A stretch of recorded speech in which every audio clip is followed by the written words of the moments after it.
We are into the good stuff now, guys. So I'm going to get Alex back out here, and he's going to be talking about subdivision. I've had a quick sneak peek at his slides, and there's some really interesting stuff in there, and a couple of laughs as well, I think, coming your way. So let's get him up here. Please welcome Alex Steffan. Thank you, mate. Oh, it seems like a full lap then.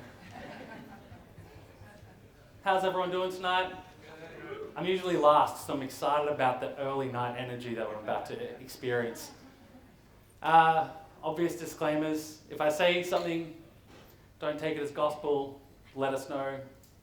Email me there. That comes straight through to me.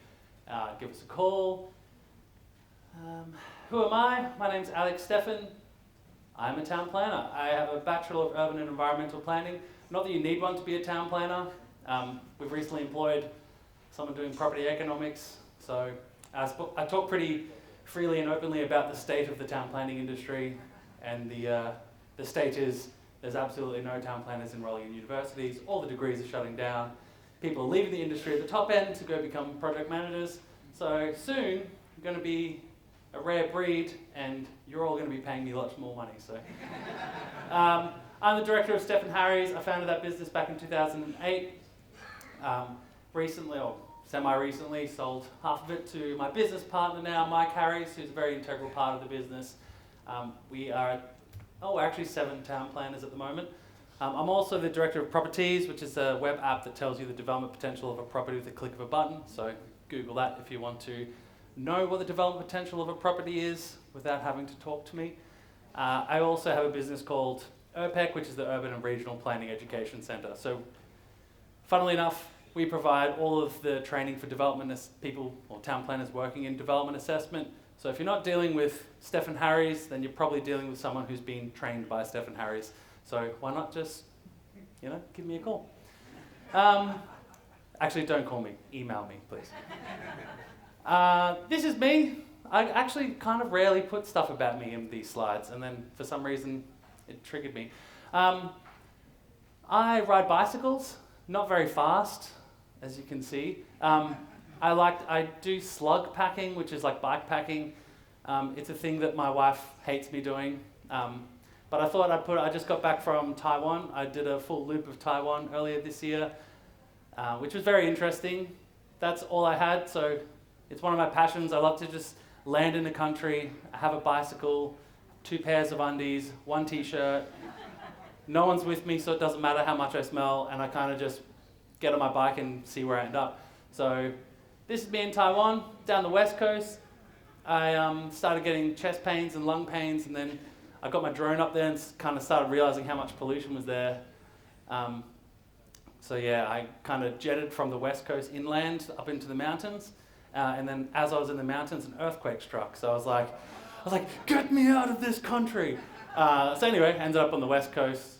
No, that's the east coast, which was like a tropical paradise. So yeah, that's some photos from my recent trip. But I've ridden all through diagonally across South Korea, almost the length of Japan, all through New Zealand. So if you ever want to talk about cycling adventures or finding yourself in remote areas, near-death experiences, I have all of them, which is why my wife says that I don't feel alive until I'm close to death, which may be true.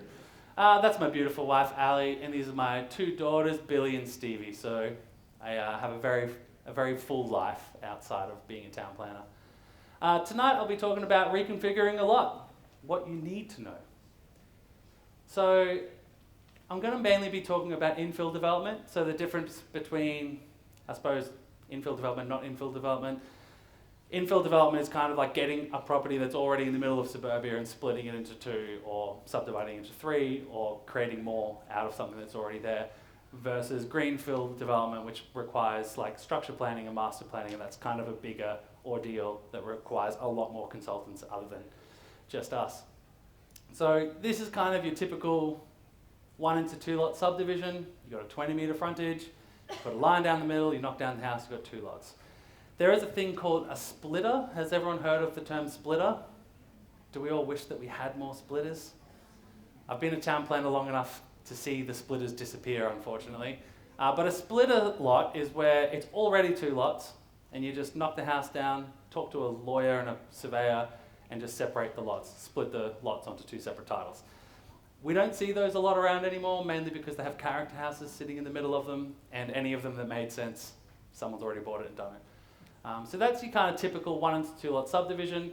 You've then got a rear lot subdivision. Depending on where you are in Queensland, they'll call it something different. They call hatchet lots, battle axe, rear lots. They're all the same thing. There's 2 kind of different kinds of those. You've got a rear lot with a access handle, is what I like to call it. So you've got the handle of the axe. It's where this part of the property is actually owned by the rear lot, and then the front lot is excluding that area of the access. And then you've got the same rear lot with an access easement versus a handle. So that's where this part of the property is actually owned by the person at the front, and the rear lot is excluding that. So when you have a rear lot, the benefit of knowing about these 2 kind of styles of rear lot subdivision, this lot requires more land because the 600 square meters or whatever the rear lot size needs to be has to be exclusive of the access handle, whether it's an easement or a handle. So in this, you could have 600 square meters at the back and 400 square meters including the access easement, whereas that here is just completely dead space. And I say dead space when I'm talking about site area. Obviously, how much you could sell it for might be different because people don't like access easements, they like a handle, etc. But I'm a town planner. You're the property developers. So what do you need to know about subdividing land? I'll take a bunch of questions at the end, so if anyone has very specific questions, hold it till the end. But I'm going to be talking about the minimum lot size requirements, building a team, some of the key showstoppers, and I've got what I consider to be a fun question and answer kind of thing, and where you can do some research. So firstly, minimum lot sizes. I always tell our clients that you need to set some kind of target. You need to know what you're looking for in a specific area. If you're trying to do maybe a 2 lot subdivision in Brisbane and maybe 3 lots in Logan and maybe a splitter in Gold Coast, like you are going to be just finding absolutely nothing, I can guarantee it. So if you can narrow in on an area, become an expert in that area, then that's really where you're going to be able to not have to call us, not have to call council. You're just going to know, like, oh, this person's got this lot for sale, 800 square meters, Brisbane, low density, yep, no character house, cool, I can make an offer, sign a contract. You don't need to go, well, let me talk to our planner. So set a target, know what you're looking for, then do some research. Some council websites have extremely good fact sheets. Moreton Bay has a really good one, Logan has a really good one, Brisbane doesn't have one, of course. But a lot of the council websites are actually quite helpful. So the first thing I'd recommend doing is just going on the council website for the area that you're looking at and seeing if they have a good fact sheet about what the minimum lot sizes are. If they don't have that, you can always read the planning scheme. That beautiful 8,000 page document. In there's 1 or 2 tables that will tell you exactly what the minimum lot sizes are within each zone. Again, become an expert in an area, research that, memorize it. The only reason that you're paying me is because I've memorized more of the planning scheme than you have. So, if you can become an expert in those certain things, then you can make decisions immediately and very quickly. And realistically, that's what's going to get you a contract these days, because people are signing contracts on sites like there and then unconditional. So you need to be able to make informed decisions, become an expert. The other thing that I can recommend doing is looking for opportunities that no one else is trying to look for. There's planning specific circumstances which you can do smaller lots in certain areas. So 300 square metre lots in Brisbane, for example, you can do those in low density sites where you're within 200 metres walking distance to a centre zone that is collectively bigger than 2,000 square metres. So that rule's been there since 2015. Up until 2 years ago, I'd never lodged one, and now that's all, we're lodging hundreds of them. So look for those opportunities where the agent might not know that it's a development site, people buying it might not know it's a development site, you do, so you might have that competitive edge when you're bidding for it. Again, smaller lots in the Combe, which is the city of Moreton Bay, not Moreton Bay Regional Council, it's a city now. So just be careful, don't call them a regional council. They also have smaller lot sizes where you're within certain walking distances. So here's an example of what you can find. If you can't find a council fact sheet, Here's a simple extract from the subdivision code in Brisbane. So every council planning scheme has some level of subdivision code. Oh, everyone's taking photos. Get it? This isn't the whole table, but look, I've got a little reference here. But every planning scheme has this table. So if you can find the table, and honestly, it's going to be in something along the lines of subdivision code, reconfiguring a lot code, subdividing land code. It'll be something like that. Find that, there'll be a table. So I'm not going to go through this. But yeah, you can read that at your own leisure. So once you find your site, you know what you need, you know what the minimum lot size is, you need to build a team because you're not going to know everything and it's pretty much impossible to know everything.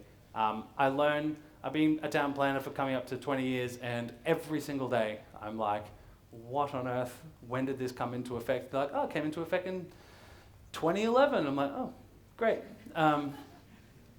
So honestly, this is the team that you need. Town planner's number one every time. You should remember that by now if you come here regularly. The next one, Damien. Where's Damien? Just Damien is the next person that you should call, the electrical engineer. Yeah. Everyone remember that? All right. We always seem to forget the electrical issues. And honestly, these days with subdividing land, even if you're just doing 2 lots, if you're in Logan, depending on what the circumstances are, that could cost you, how much more does it cost to subdivide in Logan? 6 times. So what's that, like $3,000 to 20? 30. So if you've got a site in Logan, it could cost you 30 grand opposed to a couple of grand just because of your electrical engineering requirements. So call Damien. You obviously need a good civil engineer. Dave will do, I suppose. So obviously DRW Consulting, you heard him before. They do the most number of these things in Brisbane, probably Queensland. So if anyone's going to know how to service your site, you need a good civil engineer. Dave will help you. You need a surveyor. They're not here tonight, so whatever. No, O&F surveyors, they're great. We've been dealing with them for a long time. You can't really subdivide a land. Well, I wouldn't recommend doing it without getting a survey. You can certainly lodge it without a survey, but yeah, you're kind of just adding layers of risk onto your project. And then you don't really want to push ahead with an entire subdivision unless you know that you're going to make money. And you might want to talk to an accountant, I suppose, about that, but I would recommend talking to Shane because the cost of actually constructing that subdivision could be, the range could be 10 grand up to 400 grand. And we've seen it become that 400 grand before because of unforeseen circumstances that a civil contractor could probably identify pretty early through some potholing or whatnot. So this is the team of people that you should be taking out for coffee and getting to know and going to meetings with because they're the ones who are going to make you a successful developer. So now we're going to talk about show-stopping issues. So you've got your site, you've got your team, you're looking for things now, you know where you're looking, you know what the minimum lot sizes are, so what else should you be looking for? And that's what we're going to go through now. So we're just going to pretend that this site, this beautiful conventional style house is subdividable. What could go wrong subdividing this property, you reckon? Drainage.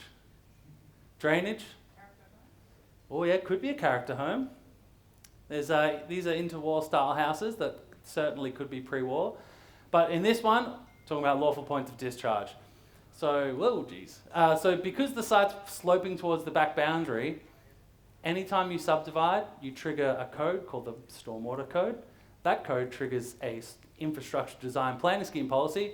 And in that, the stormwater section says that you need to provide a lawful point of discharge for your stormwater. That means any water that lands on that property needs to go to a council pipe or curb and channel.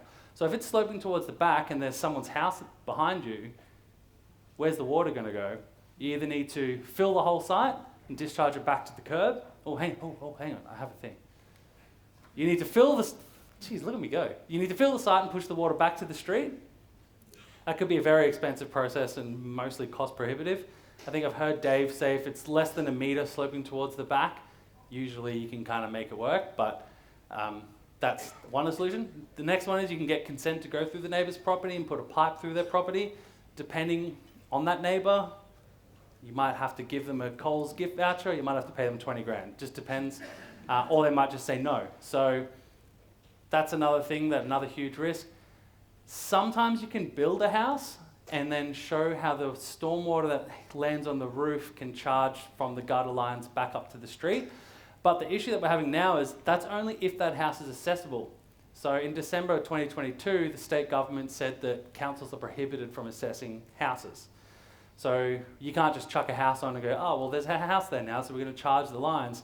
But if council are prohibited from assessing the house, then they can't condition that a house. So anyway, that's something that you might be able to do depending on the circumstances. Otherwise, you can enjoy your new rental property that you've just purchased because you're not going to be able to subdivide because you can't get a lawful point of discharge for your stormwater. And it's that real. Like, you can't get that, you're not subdividing. All right, I've only got 10 minutes left. I'm going to smash through this. What's wrong here? Drain. Nice. Verge improvements. When I first wrote this, I didn't have power lines on there, but I remembered our number one consultant, Damien, who isn't even watching. But you can see that's kind of going across to the neighbour's property. So you can't just have a power line going over your property into the neighbour, so you're going to have to deal with that in some fashion. Am I correct, Damien? He's nodding and laughing, so yeah, obviously, if you're trying to split this house into two and you've got a stormwater gully there and a power line, well, you either need to, oh, jeez, hang on. Oh, no, I'm missing my thing. Oh, hang on, I'm in verge improvements. So we'll get to the solutions. What's wrong with this one? This street tree. Knock it down, don't knock it down. Those street trees form the fabric of our beautiful community here. What's wrong here? The what? Grandma. The bus stop. And the demon lady. What's going on there? Anyway, back to town planning. You can't move the bus stop. Oh, sorry. I like that they've blurred one face more than the other. I don't know what's going on. So you've got some verge improvement issues. All of these things, again, might not be complete showstoppers, but they can certainly add an extreme level of cost to your project, or they might significantly impact on the resale value because you've got an easement or some weird situation. So the first solution is if you've got a stormwater gully, a bus stop, whatever it is, you can get an access easement over one of the lots. So both of them have one driveway and one kind of cuts over to the front of the other. That has its very obvious issues, which is why I have ouch there. You could move those things. Firstly, I wouldn't recommend moving a bus stop, but you could move a stormwater gully, you could move power lines, you could move street trees in some circumstances. But again, for two lots, I'll be questioning you whether or not that's a good idea and whether you're going to make any money. But worst case scenario, you have a wonderful new rental property that you own. Oh, sorry, you could also pay a demon lady to do some voodoo, and she could magically make all of those assets disappear. So you got to look out, depending on what council you're in. Brisbane has lots of those getting around. Showstoppers. What could be wrong here? So this is a picture from Urban Utilities Mapping. We've got sewers and stormwater. We're going to subdivide this one here. So according to the mapping, none of these sewers are actually on the subject side. So if you need, assuming that this property slopes towards the back boundary, you're either going to have to get consent from this neighbour, put a pipe through into that manhole, or get a consent through this neighbour. If both of them say no, then you're stuck and you can't subdivide anymore. So chances are one of these will probably have a property connection, but you're going to have to talk to an engineer, you're going to have to get Shane on board, you're going to get Dave on board to pothole those things and actually make sure that they're there. There's private lines in Brisbane, what are they called? Combine drains. So there's circumstances where you actually can't get access to sewer, and if you can, you need to rebuild the entire line for the whole street because you want access. So always look at your mapping. You know, there's water out the front, that should be fine. Sewer might be a complete show-stopping issue for you. Oh yeah, look at that. Other things you can do. Oh yeah, so obviously to get connection to the sewer, you can get consent from the neighbour, quite obviously the easiest one. depending on the council, Logan, for example, they established a lot of easements when they first did their sewer and water and stormwater assets. So sometimes there'll be an easement over that asset, basically saying anyone can come and connect to it, and they have free access to come and do those connections. Not likely in Brisbane. You could put in a pump to pump the sewers back up to the street if you're sloping towards the back boundary. It is very unlikely that it's going to, Urban Utilities or any provider is going to let you do that. But in some circumstances where you have a community title scheme and a larger development, it might make sense to do that. Again, otherwise you can enjoy your beautiful rental property. What's wrong here? And I've only got like a minute left, so.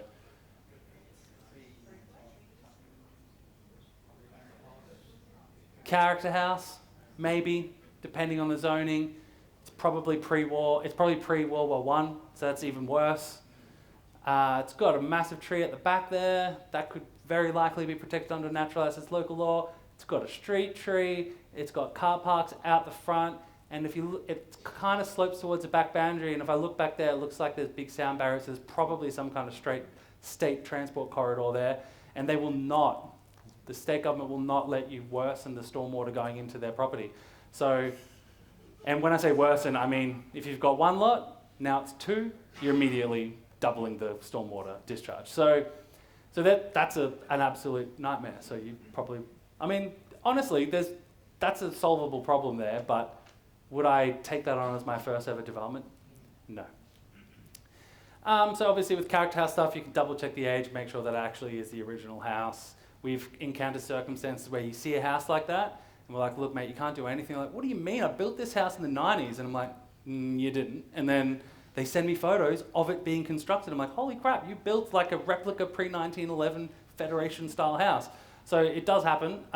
You can apply for demolition, very unlikely to be supported.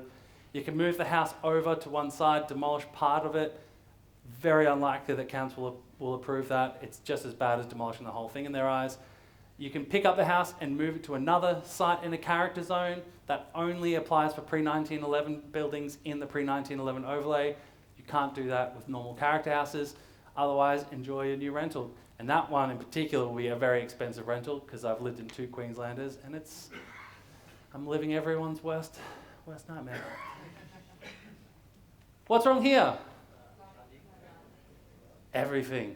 So the other than the obvious things that you can see when you go to a site or look at Google Street View, there's also town planning overlays. So you got to go to the planning scheme. Every single council has an interactive map these days. So type in Brisbane City Council, interactive map, Logan City Council. You will find their planning scheme mapping. If you see things that might stop you developing it, it's a red flag. So, here you've got bushfire, flooding, biodiversity, coastal hazard, heritage, natural assets local law. Anything that you see that think, will council let me build another house here? And if you're like, well, it's flood affected, probably not, then probably not. So all of those things should be things that trigger you in the brain to go, maybe I should speak to someone else about this and not sign a contract right now. How to do some more research. I'm going over time now. So you can download our subdivision guideline. You will be giving me your email address, but we just give you great content. It's the small price to pay. We have a subdivision guideline. It takes you through the cost estimates of a 1 to 2 lot subdivision, all these key issues, timelines, project management tips, and a lot more. And we've worked on that document with pretty much everyone in this room, all the sponsors. So it's not just me making stuff up, it's stuff that we've kind of collaboratively come up with. So please download that. Our website is actually a bit of an insane piece of work. I think we have like 120 pages of content, valuable content, that we didn't use AI to write, and we didn't scrape the entire internet for town planning content and then put it on our website. But there's an unbelievable amount of resources on there. We have a frequently asked questions page, which is just like, we'll answer every question that you ever have. We also have a membership portal, which we work with Matt with. Sorry, I'm going over time. But we have a membership. It's $12.50 a week, $50 a month. And we provide 5 good development sites every week with weekly insights as to what's going on in the town planning world. So we like to provide everyone up-to-date, valuable hints and tips and tricks to get you ahead of everyone else. Sorry for going over time. That's me. Well done, Alex. Round of applause. Thank you, mate. I know. Maybe we'll take one or two quick ones. Oh, okay. Not like specific, hardcore, really difficult questions, just something quick and easy. Yep, down here. And we'll just bring the mic over to you so everyone can hear you. Brisbane plan was... That's it, you're on. Yep. Hello? Brisbane plan was made in 2014 on an assumption that it updates every 10 years, which means it's due very soon. Is that correct? Yeah, correct. And Yeah. then we can have 600 square meter land subdivided?